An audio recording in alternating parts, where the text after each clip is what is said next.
Hello everyone, कैसे हो आप लोग। तो पिछला वीडियो जो हम लेकर आए थे, रिवीजन वीडियो ऑफ इलेक्ट्रोस्टैटिक, जो क्लास 12th में है उनके लिए। बेसिकली ये रिवीजन पॉइंट ऑफ व्यू से जो जितने भी वीडियो आएंगे रिवीजन से आएंगे, ठीक है। इसमें हम सारे टॉपिक कवर करवाएंगे।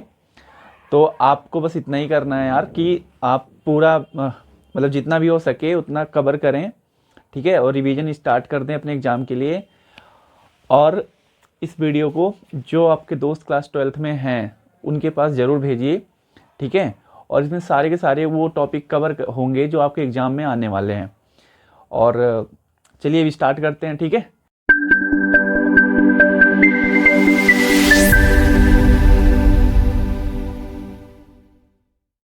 तो आज के टॉपिक में क्या क्या कवर करने वाले हैं। इलेक्ट्रिक डाइपोल कवर करेंगे और electric field at axis due to dipole, है ना। और इक्वेटोरियल पॉइंट पे और किसी एंगल थीटा पे अगर अपना डाइपोल रख दो तो उसके लिए इलेक्ट्रिक फील्ड की वैल्यू क्या होगी वो करने वाले हैं। और electric torque due to dipole ये भी करेंगे इसमें, ठीक है। तो चलो स्टार्ट करते हैं। टॉपिक कवर करने से पहले हमें क्वेश्चन कर लेते हैं, ठीक है। बहुत अच्छा क्वेश्चन है और आपको भी बहुत हेल्प करेगा आगे के एग्जाम में। तो क्वेश्चन क्या कह रहा है कि यहाँ पर ये दो कोई थ्रेड हैं। अच्छा, ये जितने भी वीडियो होंगे, चाहे ये यूपी बोर्ड के बच्चे हों या सीबीएसई बोर्ड के बच्चे हों, सबके लिए रहेगा। जो चीज़ें मैं इंग्लिश में बोलूँगा वही चीज़ें हिंदी में बता दूंगा। हो सकता है कहीं कहीं पर मैं उसकी हिंदी ना लिखूँ, लेकिन मैं ज़रूर बोल दूंगा, ठीक है। तो परेशान नहीं होना कि ये इंग्लिश में ही होने वाला है, ऐसा कोई बात नहीं। यूपी एंड सीबीएसई बोर्ड दोनों जन के लिए है, या हिंदी मीडियम से जो भी हैं उन सब के लिए भी होने वाला है। तो क्वेश्चन में क्या कह रहा है, यहाँ से देखो क्वेश्चन। कोई कह रहा है कि यहाँ से कोई स्ट्रिंग है, ठीक है। ये दो स्ट्रिंग है और उस पर मास सस्पेंडेड करवाया गया, मतलब कि मास लटकाया गया है। और दोनों आइडेंटिकल मास है, मतलब कि सेम मास है। और दोनों पर चार्ज कितना है, Q और Q है। तो और ये बोल रहा है इक्विलिब्रियम है। इक्विलिब्रियम का मतलब क्या होता है, साम्य अवस्था है।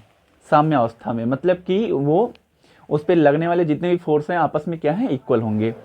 तो अगर इतना कंडीशन आपको दे दिया तो उसके बाद पूछा है कि इस पे हमें चार्ज की वैल्यू बता दीजिए। क्वेश्चन समझ में आ गया ना। एक बार और सुन लीजिए। क्वेश्चन क्या कर रहा है कि दो स्ट्रिंग है जो कि यहाँ पर मासलेस स्ट्रिंग माना गया है, और वर्टिकल के साथ कितना एंगल बना रहा है, थीटा बना रहा है। ये सब आपको गिवन है, परेशान नहीं होना है। और आइडेंटिकल मास दो रखे हैं जिन पे चार्ज भी कितना है, Q है। और इसने ये बोला है इक्विलिब्रियम में है। इक्विलिब्रियम में मतलब क्या होता है कि उस ऑब्जेक्ट उस पॉइंट पर लगने वाले सारे डायरेक्शन में फोर्स क्या होंगे, इक्वल में है। दैट मीन्स कि एक्सेलरेशन उसमें नहीं है, ठीक है। तो अब हमें पता है कि अगर ये स्ट्रिंग है तो इसमें क्या आएगा भाई, एक टेंशन आएगा ना। ये तो हमने क्लास 11 में ही पढ़ा था। तो इस स्ट्रिंग में क्या आ रहा है, एक टेंशन आएगा। और हमें पता है कि अगर ये मास है तो एक नीचे फोर्स लगेगा, कौन सा फोर्स, mg, है ना भाई। अच्छा बताओ, ये दोनों चार्ज की सेम चार्ज हैं तो इसमें किस तरह का फोर्स लगेगा, आपने पिछले लेक्चर में पढ़ा है। अगर सेम तरह के चार्ज हैं तो किस तरह के फोर्स लगेंगे, रिपल्सन फोर्स लगेंगे। और इस पे देखोगे, आप किसी पर भी देख सकते हो, मैं ए पर देख रहा हूं तो इस पे फोर्स किधर आएगा, F इधर आएगा। अब इसने बोला है कि इक्विलिब्रियम पे है, मतलब कि इस फोर्स को कोई बैलेंस करने वाला होगा और mg को भी कोई बैलेंस करने वाला होगा। अरे बोलो यार, समझ में आ गया ना। चलिए, अच्छा अगर ये एंगल थीटा है तो ये कितना हो जाएगा हमारा, 90 माइनस थीटा हो जाएगा। अब क्योंकि ये स्ट्रिंग ना इसके परपेंडिकुलर ना इसके परपेंडिकुलर, तो क्या कर लेंगे, कंपोनेंट कर लेंगे। तो इसका एक कंपोनेंट इधर आएगा, कितना हो जाएगा ये, टी का कॉस 90 माइनस थीटा। और एक ऊपर आएगा, मतलब इसको बैलेंस करने के लिए कौन आएगा, मैं क्यों यहां से हटा दे रहा हूं। इस mg को कौन बैलेंस करेगा, टी का, ये देखिए क्या हो जाएगा, अगर इसको हम एंगल मान रहे हैं तो हमारा क्या हो जाएगा, साइन 90 माइनस थीटा, है ना। वैसे ये थीटा है तो ये भी मान सकते थे, तो कोई बात नहीं, फिर भी सेम आएगा। तो फोर्स क्या कर दो, इक्वल कर दो भाई। तो कितना हो जाएगा, पहले वाई डायरेक्शन में फोर्स इक्वल कर दो। तो मैं इसे लिख रहा हूँ टी साइन 90 माइनस थीटा क्या होता है, बताओ भाई, कॉस थीटा, है ना। किसके इक्वल है ये, mg के इक्वल है। और ये जो इलेक्ट्रोस्टैटिक फोर्स है, मैं यहाँ पर इलेक्ट्रोस्टैटिक लिख दे रहा हूँ, ई फॉर इलेक्ट्रोस्टैटिक फोर्स, वो किसके इक्वल होगा हमारा, टी कॉस 90 माइनस थीटा क्या हो जाएगा, साइन थीटा हो जाएगा, है ना। अब और इलेक्ट्रोस्टैटिक की वैल्यू, मतलब जो इलेक्ट्रोस्टैटिक फोर्स है वो कितना होगा, के का मतलब समझ रहे हो ना, 1/4πε0। तो लिख देता हूं मैं, चलो 1/4πε0। और Q इंटू क्यू क्या हो जाएगा, Q स्क्वायर। अपॉन इनके बीच की डिस्टेंस। तो इनके बीच का डिस्टेंस मैं मान लेता हूँ कितना है, चलो मान लो कुछ भी मान लो, चलो ए बी मान लो, तो ए बी का क्या हो जाएगा, स्क्वायर हो जाएगा। ठीक है, अब हमें यहाँ पर क्या चाहिए था, चार्ज चाहिए। अब उसके लिए हमें क्या चाहिए, सबसे पहले तो डिस्टेंस पता हो जाए हमारा ए बी, है ना, दिख रहा है ना, चलो ए बी हमें डिस्टेंस पता होना चाहिए। अब ए बी कैसे निकालोगे डिस्टेंस बताइए। अच्छा, इसकी लेंथ भी इन्होंने क्या दे रखा है, एल दे रखा है कि इक्वल लेंथ के हैं। बोलो भाई समझ आ रहा है नहीं इतना। और एक बात कि अगर बैकग्राउंड में थोड़ी बहुत आवाज़ आ रही हो यार, तो उसके लिए थोड़ा इग्नोर करना है ना, थोड़ा आवाज़ आता रहता है यहाँ पे। तो अगर बताओ ये पूरा एल है, तो ये कितना हो जाएगा लेंथ यहाँ से यहाँ तक का, इसका भी कंपोनेंट कर दो यार, तो कितना हो जाएगा एल कॉस थीटा, तो ये भी कितना हो जाएगा एल कॉस थीटा। तो ए बी की वैल्यू कितनी आ गई, 2l, कितना हो जाएगा ये, कॉस थीटा नहीं लेंगे है ना, क्योंकि यहाँ पर क्या है हमारा 90 माइनस थीटा, तो ये क्या हो जाएगा 90 माइनस थीटा, और ये क्या हो जाएगा 90 माइनस थीटा। तो कॉस 90 माइनस थीटा क्या होता है, साइन थीटा होता है। तो यहाँ पर हम क्या लिख सकते हैं, 2l साइन थीटा। ये हमारी क्या आ गई, डिस्टेंस आ गई। अब हमने क्या निकालना है, क्यू स्क्वायर निकालना है, लेकिन इक्वेशन में क्या है, पहले से t है, तो आपके लिए आसान कर देता हूँ, मैं पहले इसे इधर कर देता हूँ, t sine theta is equal to, इसको एफ ई को इधर भेज दो, तो ये क्या हो जाए, अब इक्वेशन नंबर 1 मान लो इसे, इक्वेशन नंबर 2 मान लो, है ना भाई। अब इधर देखो थोड़ा, दोनों को डिवाइड कर दो, तो क्या हो जाएगा, t से t कैंसिल हो जाएगा, या इसको डिवाइड कर दो ना, पहले t ऊपर लिख दो, तो क्या हो जाएगा ऊपर t sine theta upon t cos theta is equal to F E upon क्या आ जाएगा, एम जी आ जाएगा। अब यहाँ से ये कैंसिल हो गया, ये क्या आ गया हमारा, tan theta is equal to F E upon M G, और हमने यहाँ से एफ ई का मतलब इलेक्ट्रोस्टैटिक फोर्स यार, और कुछ नहीं। तो यहाँ से एफ ई की वैल्यू हमने निकाल लिया है, F equal to 1/4 pi epsilon naught Q square upon A B का स्क्वायर, और ए बी की वैल्यू हमने यहाँ से निकाल लिया क्या, 2l साइन थीटा, तो यहाँ पर रख देंगे। चलो मैं यहाँ पर रख देता हूँ, क्या हो जाएगा, tan theta is equal to F E का 1/4 pi epsilon naught Q square upon A B की वैल्यू कितना है, 2l साइन थीटा, तो 2l साइन थीटा का whole square upon M G. बोलो यार इतना समझ में आ गया ना। अब क्या होगा, क्योंकि हमें क्या चाहिए, क्यू चाहिए, तो क्यू एक साइड रखो, बाकी सबको एक साइड भेज दो, तो ये सब इधर चले जाएंगे। तो मैं यहाँ से एक बार फिर से, हाँ चलो दिख रहा है, ठीक है। तो मैं क्या कर रहा, सबको इधर भेज दे रहा हूँ, और एम जी इसके साथ मल्टीप्लाई होगा, तो यहाँ से क्या हो जाएगा, Q square is equal to M G tan theta 4 pi epsilon naught 4l square sine square theta, है ना भाई। इसे करके देखो तो यही आएगा जो मैं बोल रहा हूँ। तो क्या आ जाएगा इधर, M G 4 pi epsilon not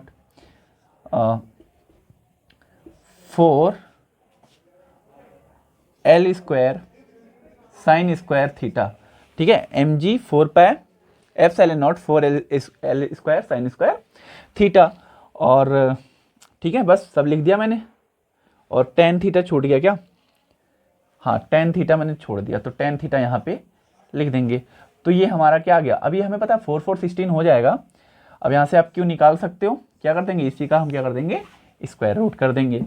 तो जो भी आंसर आया, अब आप तो कर ही सकते हो यार, इतना जानकार हो, 12th में आ गए हो। तो ये आपका एक क्वेश्चन छोटा सा जो मैंने सोचा क्वेश्चन से स्टार्ट करते हैं। अब बिना टाइम बर्बाद किए टॉपिक चलते हैं।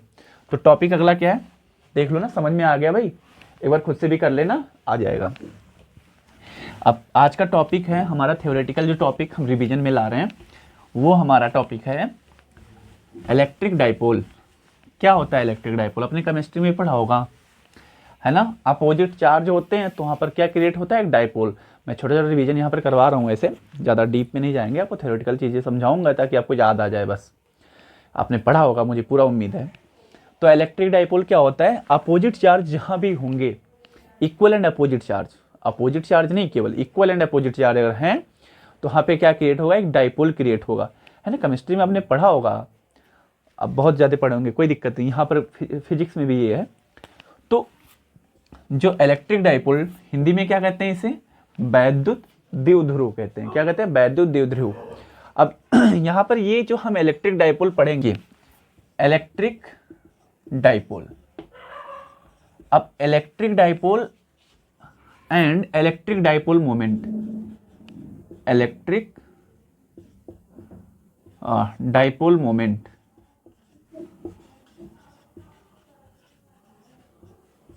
ठीक है, हिंदी में क्या कहेंगे, वैद्युत द्विध्रुव आघूर्ण। अब ये लगभग कंफ्यूज रहते हैं कि भैया वैद्युत द्विध्रुव कहूँ या वैद्युत द्विध्रुव आघूर्ण कहूँ। तो यार जो हम फॉर्मूला निकालते हैं ना, P इक्वल टू 2QL, जो आप रटे हो, वो वैद्युत द्विध्रुव आघूर्ण होता है, मतलब इलेक्ट्रिक डाइपोल वो इलेक्ट्रिक डाइपोल मोमेंट होता है। अब जो सिस्टम होता है पूरा, जैसे मैं यहाँ पर अगर क्रिएट करूँ तो मैंने मान लिया कि ये हमारा एक चार्ज है Q, और ये मान लिया मैंने जो जैसे बुक में करवाया जाता है 2L डिस्टेंस पे रखा है, और एक अपोजिट चार्ज है, चलो मैंने यहाँ पर मान लिया माइनस, यहाँ पर मैंने मान लिया प्लस। तो यहाँ पर एक डाइपोल क्रिएट हो गया। ठीक है, तो ये पूरा हमारा क्या है, अब ये चार्ज की वजह से डाइपोल क्रिएट हुआ, तो अब इसको क्या बोल देंगे, इलेक्ट्रिक डाइपोल बोल देंगे बस। अब इसकी जो हमें वैल्यू निकल के आती है, दैट इज ए मोमेंट, वो क्या है, वो इलेक्ट्रिक मोमेंट है। ठीक है, तो अब क्योंकि माइनस और प्लस चार्ज हैं, और इलेक्ट्रिक डाइपोल होने के लिए चार्ज क्या होना चाहिए, इक्वल होना चाहिए, और मैग्नीट्यूड में इक्वल होनी चाहिए, और उसके साइन क्या हो, अपोजिट हो। समझ में आया ना, इक्वल एंड अपोजिट चार्ज, है ना भाई, इतना तो क्लियर हो गया। तो ये माइनस क्यू और प्लस क्यू है, समझ में आ गया।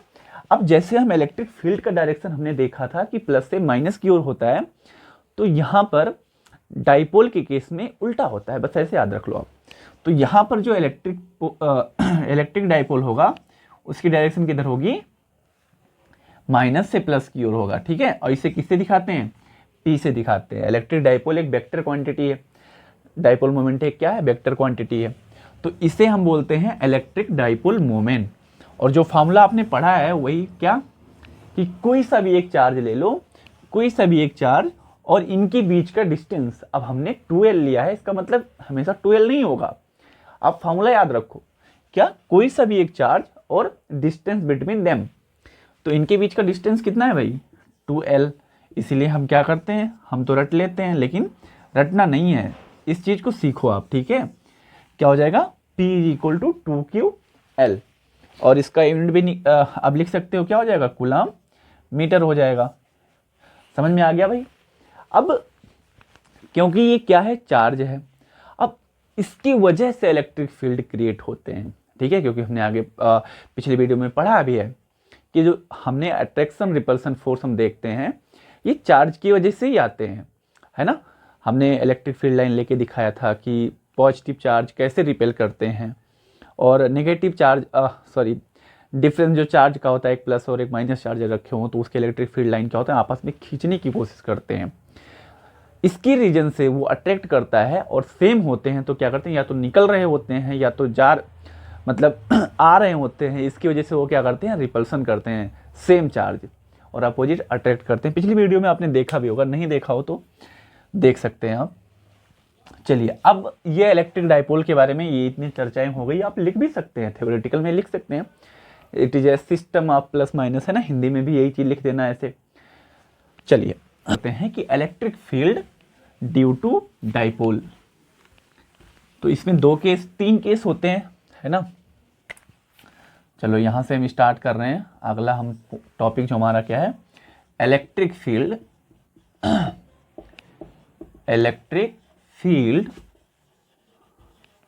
Due to dipole at an axis, जो कि हिंदी मीडियम वाले क्या कहेंगे इसे, आपने बहुत पढ़ा होगा ना, बहुत बच्चों को डर भी लगता है कि यार अच्छी स्थिति निरच्छी स्थिति, क्या इतना बड़ा प्रूफ है। डरना नहीं है आज के बाद से, ठीक है, इस वीडियो को देखो और कोई डर नहीं आएगा आपको। तो ये जो आप पढ़ते हो ये है अच्छी स्थिति, ठीक है, वैद्युत द्विध्रुव के कारण अच्छी स्थिति में वैद्युत क्षेत्र की तीव्रता, है ना, वही वाली हेडिंग है यहाँ पर।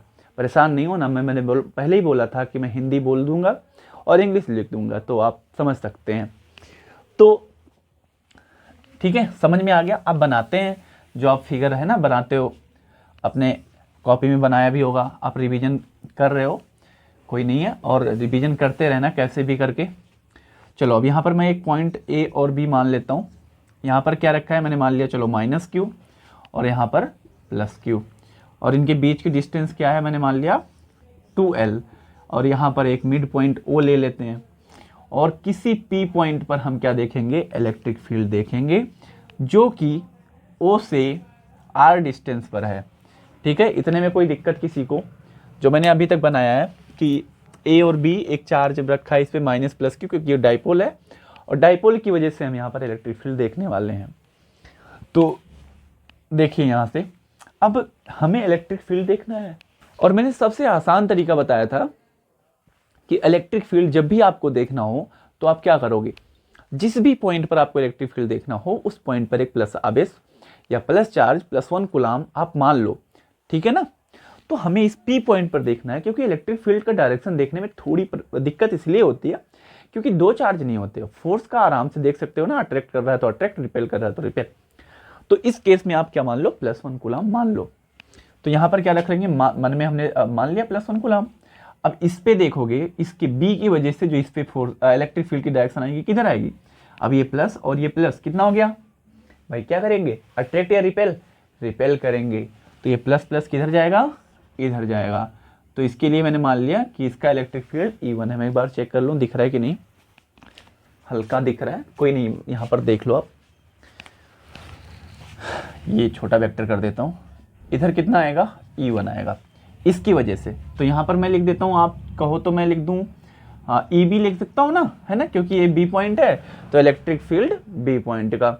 चलो बच्चों, अब A पॉइंट पर देखो, अब A पर क्या है, माइनस है, और मैंने यहाँ पर क्या माना है, P पॉइंट पर +1 माना है। तो मैंने अभी क्या बताया है कि प्लस माइनस क्या करेंगे, अट्रैक्ट करेंगे।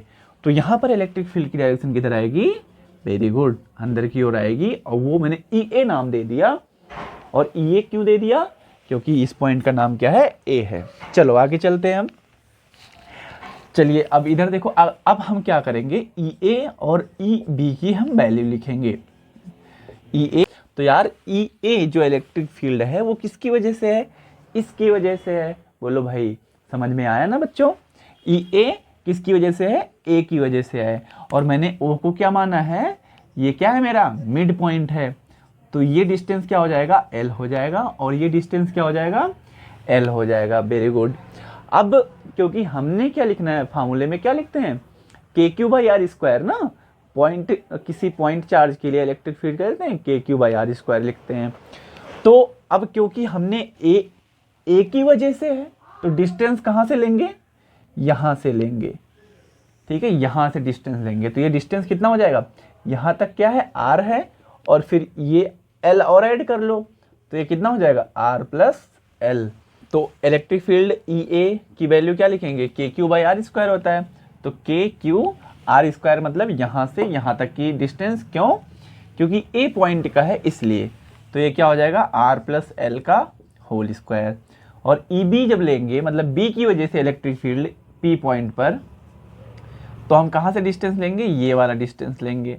और पूरा डिस्टेंस कितना है, यहाँ से यहाँ तक का R है, और ये कितना है, L है। तो ये डिस्टेंस कितना हो जाएगा भाई, इतने में से इतना माइनस कर दो, तो इतना क्या है, L। तो ये क्या हो जाएगा, R-L। तो ये क्या हो जाएगा, KQ/R-L का होल स्क्वायर।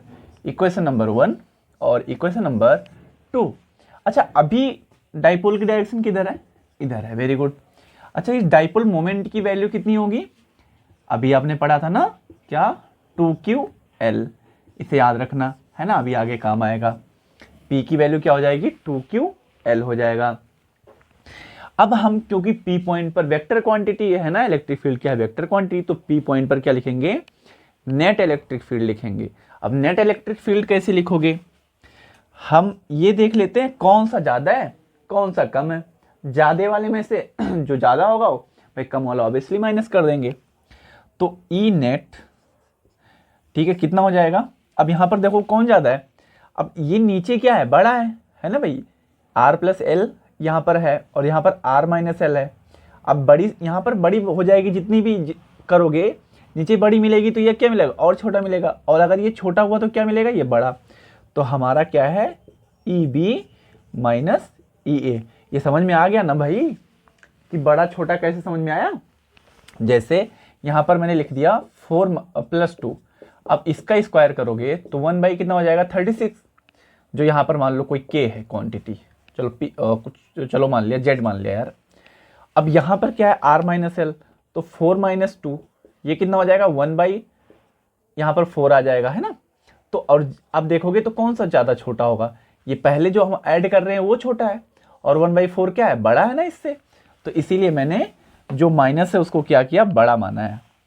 तो क्या हो जाएगा यहाँ पर वैल्यू रख दो K Q by R minus L का whole square minus K Q by R plus L का होल स्क्वायर।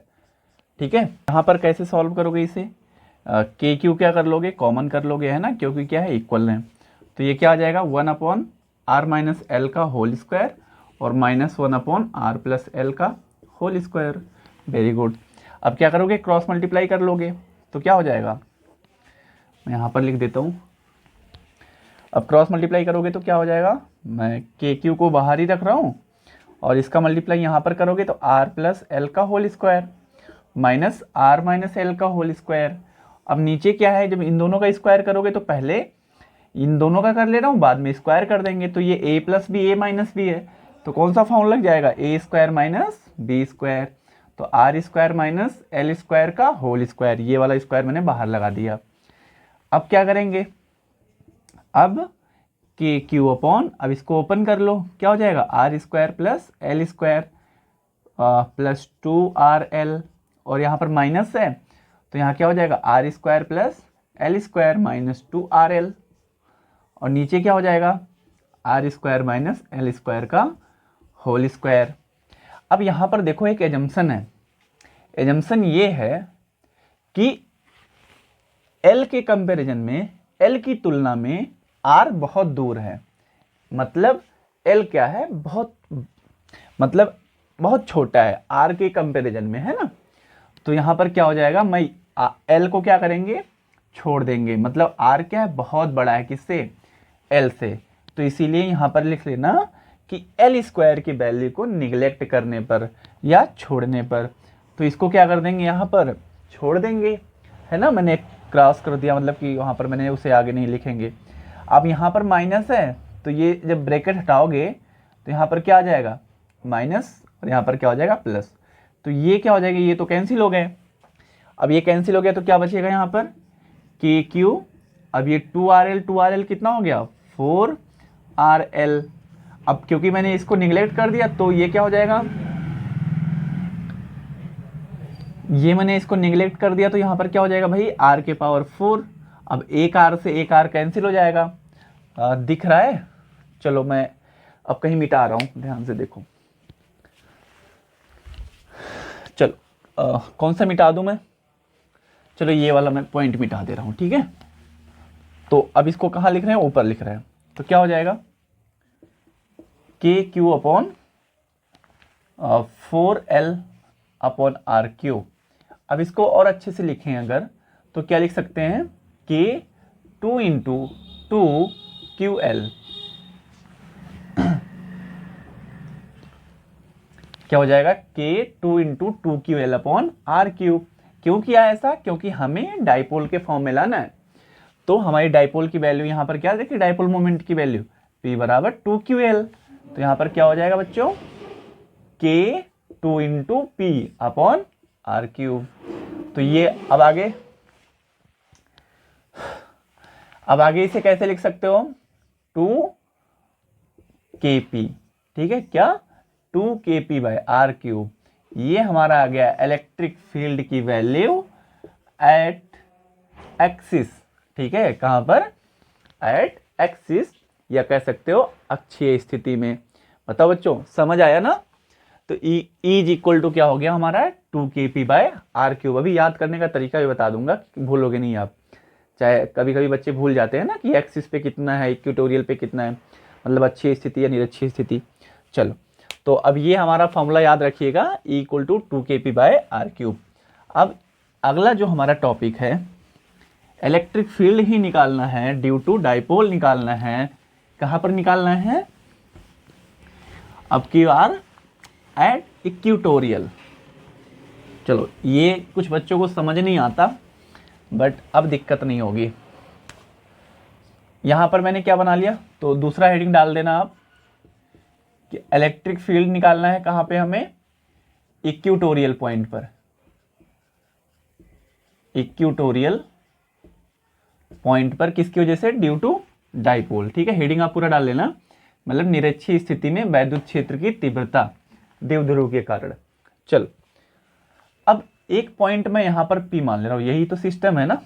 अब यहां पर क्या माइनस क्यू हमारा पहले से है, प्लस क्यू यहां पर है, बीच की डिस्टेंस कितना है? L है। अब ये P पॉइंट पर हमें क्या निकालना है? इलेक्ट्रिक फील्ड निकालना है।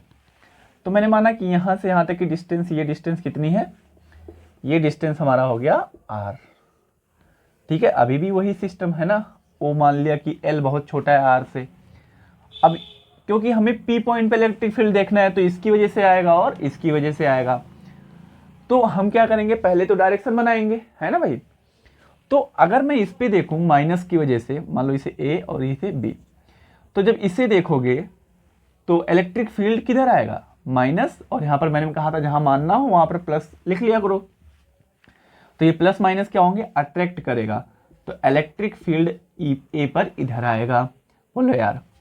और जब इसकी वजह से निकालोगे तो प्लस और प्लस क्या कर देंगे? रिपेल करेंगे, तो इसकी वजह से कितना आएगा? इलेक्ट्रिक फील्ड भी इधर आएगा। बोलो यार, ठीक है। अब यहां पर मैंने इनका क्या करना है? कंपोनेंट करना पड़ेगा। अच्छा, अगर ये एंगल थीटा है तो ये एंगल भी कितना हो जाएगा?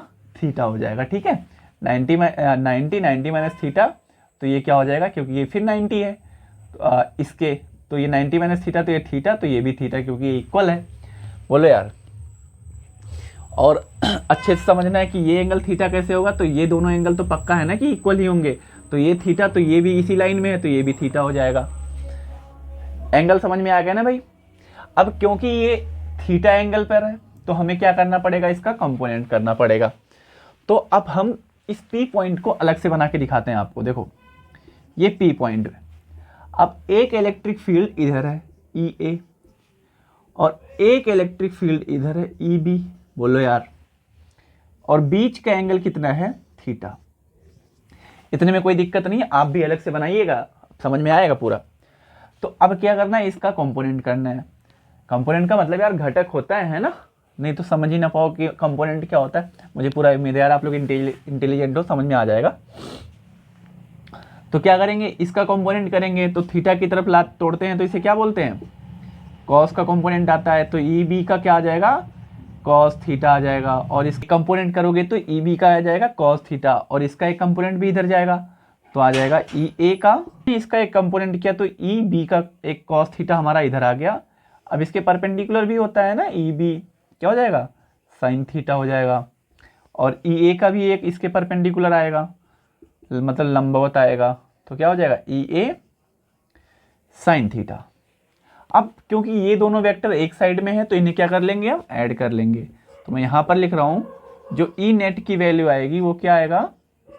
EA cos theta plus EB cos theta.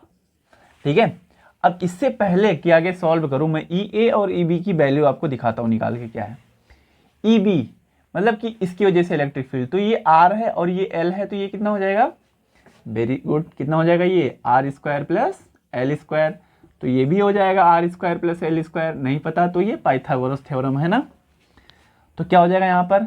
KQ upon R²। R की वैल्यू कितनी है? Root of R² plus L²। अब इसका क्या कर देंगे? स्क्वायर। तो EB की वैल्यू और EA की वैल्यू इक्वल आएगी, कितना आएगा? KQ upon R² plus L²। इतना समझ में आ गया।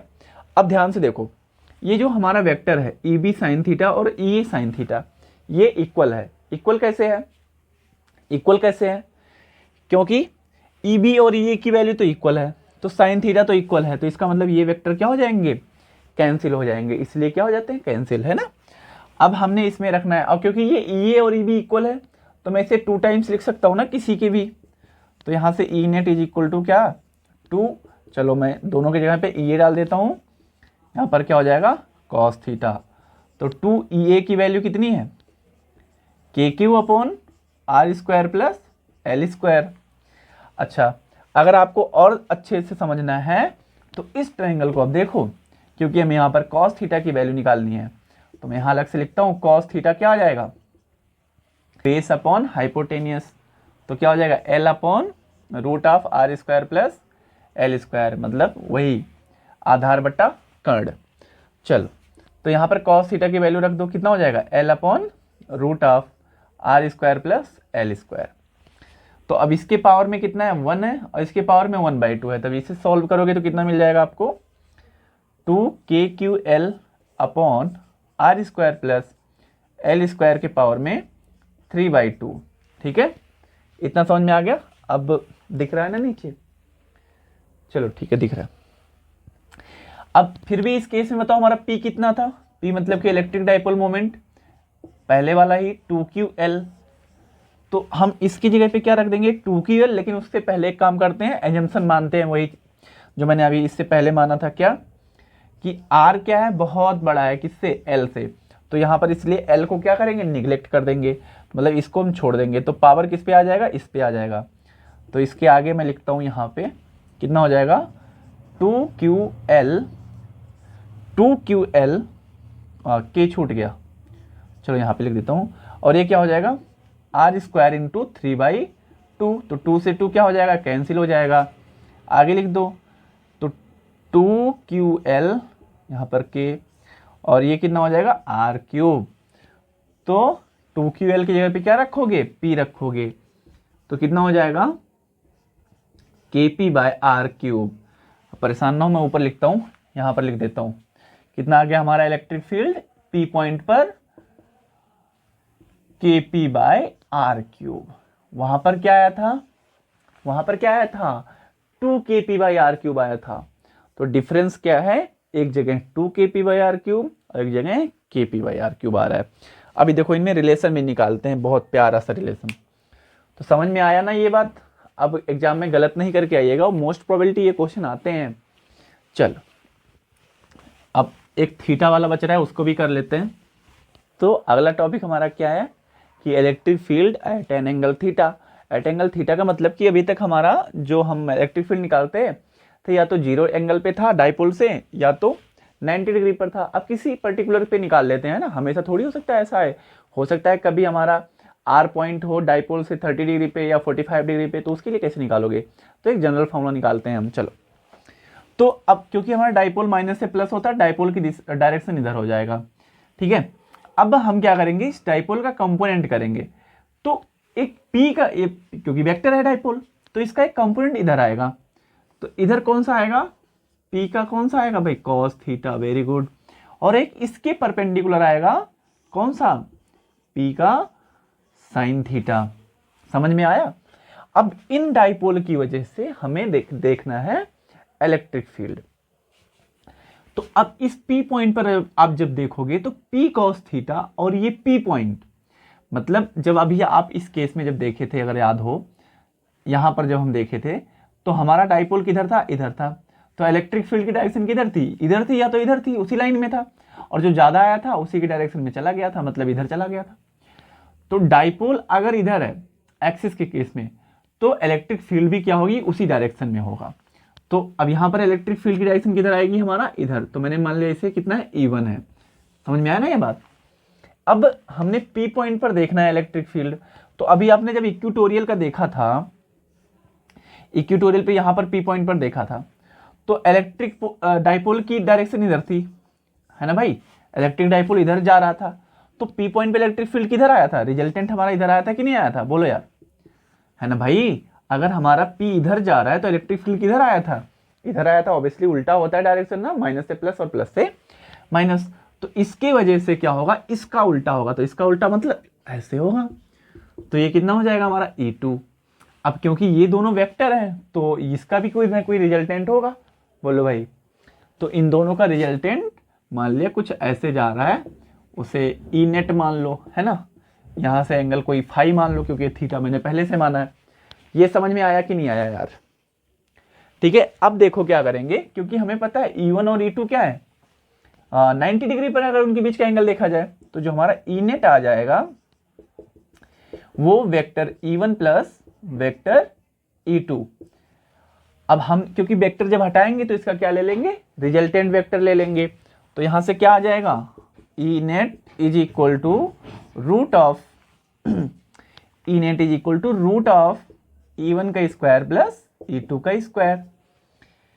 अब E1 और E2 की वैल्यू आप लिख दो। देखो E1 मैंने इसको माना है, तो अब इसके लिए देखोगे, P पॉइंट पर इसके लिए देखोगे तो क्या बन रहा है बताओ भाई, ये इसके लिए क्या बन रहा है, कौन सा, पहले वाला जो अपने एक्सिस में किया था ना अच्छी स्थिति में, क्योंकि P भी इधर है और E भी इधर है, तो E1 की वैल्यू कितनी आ जाएगी, 2 गुना आया था कि नहीं आया था,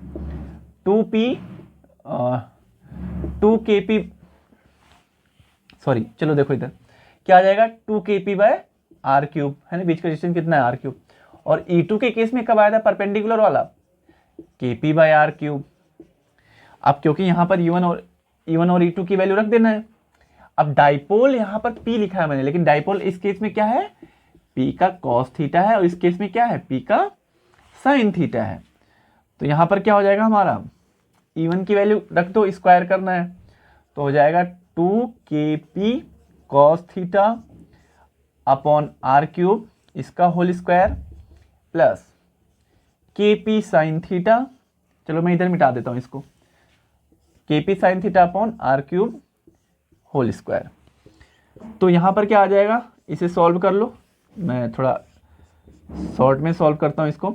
अब देखो यहाँ से कॉमन क्या क्या मिलेगा हमें, 2Kp यहाँ पर है तो हमें Kp मिलेगा common, Kp by are cube, क्योंकि स्क्वायर है तो बाहर स्क्वायर रूट खा लेगा स्क्वायर को, तो यहाँ पर क्या हो जाएगा Kp बाय आर क्यूब। तो यहाँ पर क्या बचेगा, 4 cos square theta plus sign square theta. अब क्योंकि हमें इसे और अच्छे से लिखना है तो क्या लिख देंगे, Kp बाय आर क्यूब 4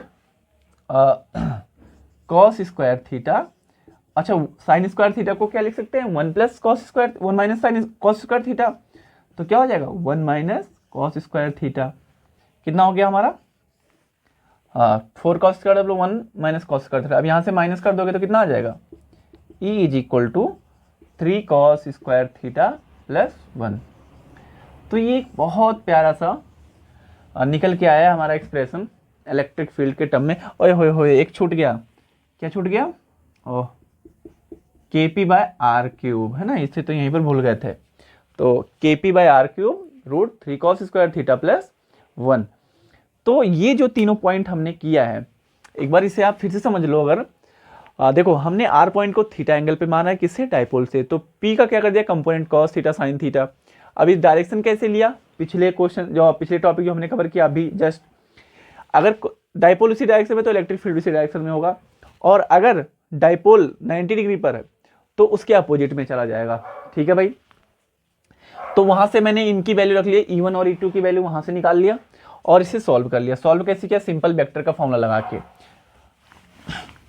अब देखो आगे इससे हम कंप्यूट करते हैं, रिलेशन दिखाते हैं, और इस पे जो हमने अभी किया है ये बहुत ज़्यादा मतलब पूछा जाता है, इसका कभी कभी प्रूफ भी पूछ लिया जाता है, या इस पे न्यूमेरिकल जरूर आता है, कई बार आया हुआ है।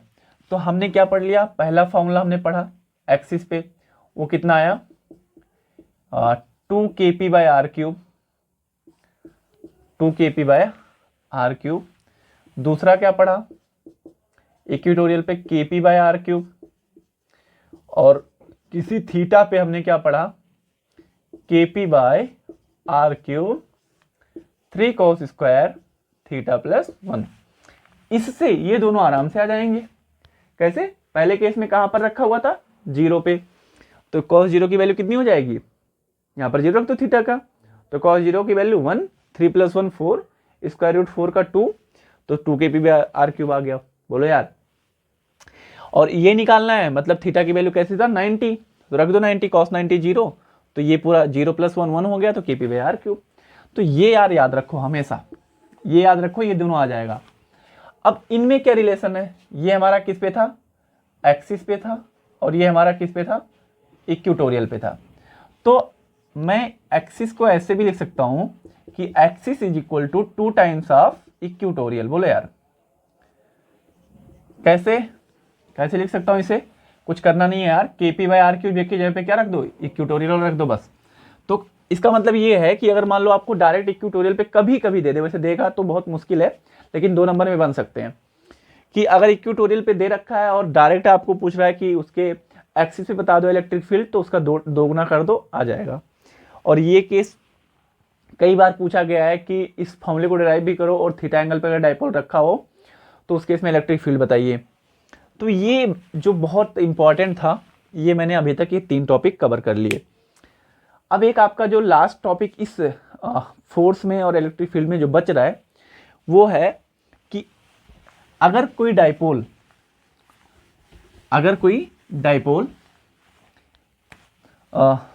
किसी यूनिफॉर्म इलेक्ट्रिक फील्ड में रखा हुआ है थीटा एंगल पे, तो उस पर क्या लगेगा, टॉर्क लगेगा। वो देखते हैं कैसे टॉर्क लगेगा। तो वो जो हमें इलेक्ट्रिक डाइपोल की इलेक्ट्रिक टॉर्क की वैल्यू निकालनी है, ठीक है। तो वही वाला लास्ट टॉपिक कर रहे हैं। आपने पढ़ा भी होगा टाउ इक्वल टू क्या होता है, पीई साइन थीटा।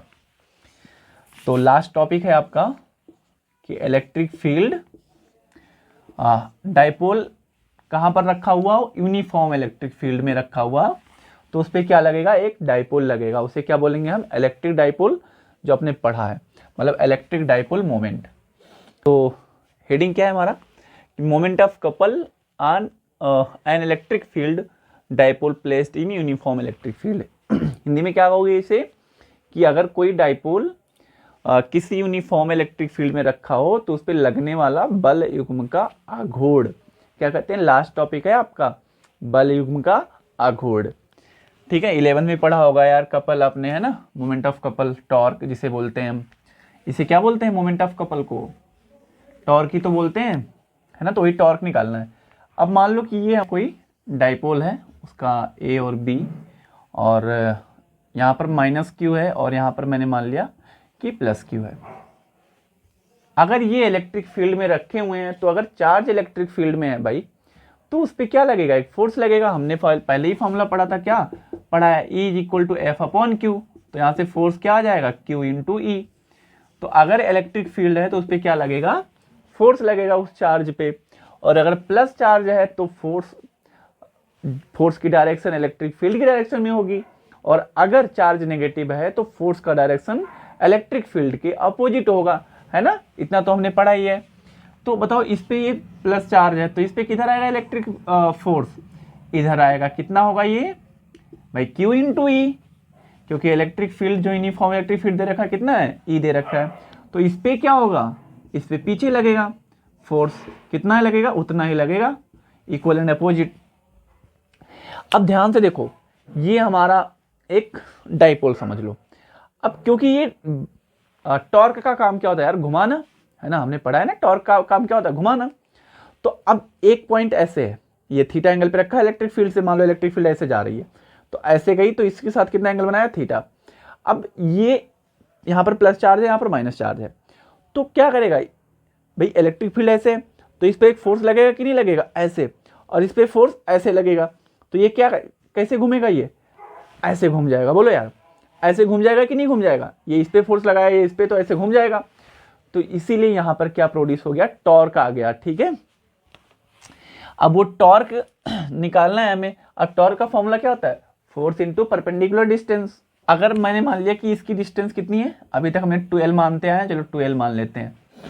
अब हमने क्योंकि टॉर्क पता है, टॉर्क क्या होता है, force into perpendicular distance, perpendicular distance. तो फोर्स तो पता चल गया, हमें क्या निकालना है, परपेंडिकुलर डिस्टेंस। तो यार ये कितने एंगल पे है, थीटा है। तो आप 2l का अगर कंपोनेंट करोगे तो ये 2l का साइन थीटा होगा, ये क्या आ जाएगा, सॉरी कॉस होगा, और ये क्या आ जाएगा 2l का साइन थीटा। तो अब फोर्स इंटू परपेंडिकुलर डिस्टेंस, बोलो यार, फोर्स इंटू परपेंडिकुलर डिस्टेंस। तो टॉर्क क्या लिख सकते हो यहाँ पे, फोर्स की वैल्यू कितनी है, Q इंटू ई, परपेंडिकुलर की डिस्टेंस कितना है, 2l साइन थीटा। तो टॉर्क क्या आ जाएगा, E, और यहाँ पर 2QL साइन थीटा ले लो। तो ये इसकी वैल्यू कितनी हो जाएगी, है ना, फिर से लिख लो पहले 2QL। तो यहाँ पे क्या आ जाएगा, EP साइन थीटा। अब क्योंकि हमें पता है टॉर्क अब साइन थीटा है तो इसे हम किस में लिख, tau equal to EP sine theta. तो हम जब साइन थीटा को हटाएंगे तो यहाँ पर क्या लगा सकते हैं, एक वेक्टर लगा सकते हैं, E क्रॉस P। तो अब E क्रॉस P क्या दे देगा, हमें डायरेक्शन दे देगा, किसका दे देगा डायरेक्शन, टॉर्क का, किसका डायरेक्शन, टॉर्क का डायरेक्शन दे देगा। तो अब इसका टॉर्क का डायरेक्शन अगर आपको देखना है तो देखो इधर हमारा क्या है, डाइपोल। अब इलेक्ट्रिक फील्ड किधर है, इधर है। अब क्योंकि डायरेक्शन हमें टॉर्क का देखना है तो ई क्रॉस पी हमें क्या बताएगा, टॉर्क बता देगा, है ना। तो ई क्रॉस पी, ई की वैल्यू ये है, मतलब ई की डायरेक्शन ये है, और पी किधर है, ऊपर की ओर। ऐसे ही मोड़ो, टॉर्क किधर आ रहा है, बाहर की ओर, ठीक है। तो हम टॉर्क की डायरेक्शन भी निकाल सकते हैं। तो समझ में आ गया ना। अब देखो यहाँ पर कुछ स्पेशल केस की बात कर लेते हैं, मतलब स्पेशल केस क्या है इसी को थोड़ा समझो। और अब देखो अगर ये थीटा है, अब अगर मैं मान लो कि थीटा की वैल्यू क्या रख दूं, 0 रख दूं, थीटा की वैल्यू क्या रख दूं, 0, मतलब डाइपोल भी इधर रख दो और इलेक्ट्रिक फील्ड भी ऐसे, तो टॉर्क की वैल्यू कितनी आ जाएगी, साइन 0 की वैल्यू क्या होती है, 0। अगर मैंने माना कि चलो 180 रख देते हैं, ठीक है, 180 का मतलब कि इलेक्ट्रिक फील्ड इधर, डाइपोल इधर, तो साइन 180 की वैल्यू क्या होती है, 0। तो उस केस में भी क्या आ जाएगा, हमारा टॉर्क 0 आ जाएगा। और आप भी सोचो कि इलेक्ट्रिक फील्ड इधर है और डाइपोल भी इधर है, तो इस पे फोर्स इधर लगेगा, इस पे फोर्स इधर लगेगा। कोई घुमा थोड़ी रहा है यहाँ पे, कोई नहीं घुमा रहा है भाई। अगर थीटा पे होता तब तो कोई घुमाता ना। अब यहाँ पर क्या है, थीटा पे नहीं है, एक फोर्स इधर लग रहा है, एक फोर्स इधर लग रहा है, तो ये क्या कर रहे हैं, आपस में स्ट्रेच कर रहे हैं। ये कोई यहाँ पर सर्कुलर मोशन नहीं करवा रहा है, लेकिन इस केस में सर्कुलर मोशन करवा रहा था। तो अब चाहे इलेक्ट्रिक फील्ड डाइपोल मोमेंट हमारा 0 पे रखा हो या 180 पे रखा हो, क्या होगा, टॉर्क नहीं लगेगा, ठीक है। अब किस पे लगेगा फिर मैक्सिमम टॉर्क की बात करें तो वो 90 पे। और आपको भी पता है अगर इसे ऐसे कर दोगे और यहाँ पे फोर्स लगाओगे तो ये जल्दी घूम जाएगा, है ना, जल्दी से घूम जाएगा, तो वहाँ पर टॉर्क मैक्सिमम होगा।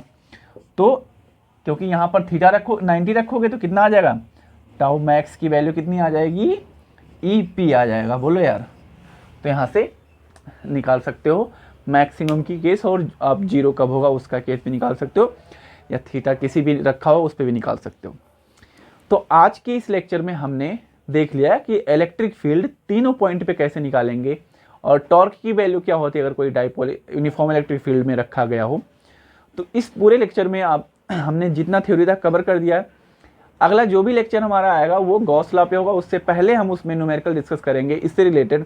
तो इस वीडियो को आप ज़्यादा से ज़्यादा लोगों के पास शेयर करो जो क्लास 12th में हैं। और अगर इसमें कहीं पर भी आपको दिक्कत आ रही है तो आप कमेंट में उसका आप मुझसे पूछ सकते हो, ठीक है। तो अभी के लिए बस इतना ही रखते हैं, और वीडियो को ज़्यादा से ज़्यादा लोगों के पास भेजिए। आप लोग भी सपोर्ट करिए, कंटेंट पूरा एकदम बढ़िया से आ रहा है, कोई कमी नहीं है, ठीक है। आप लोग ही सपोर्ट करोगे तभी लोग आगे जा पाएंगे। तो चलते हैं और अगले वीडियो में मिलते हैं। तो इसको आप पूरा देखो ध्यान से, कहीं भी दिक्कत आती है तो आप कमेंट करके पूछ सकते हो, मैं रिप्लाई ज़रूर करूँगा, ठीक है। Thank you for the watching.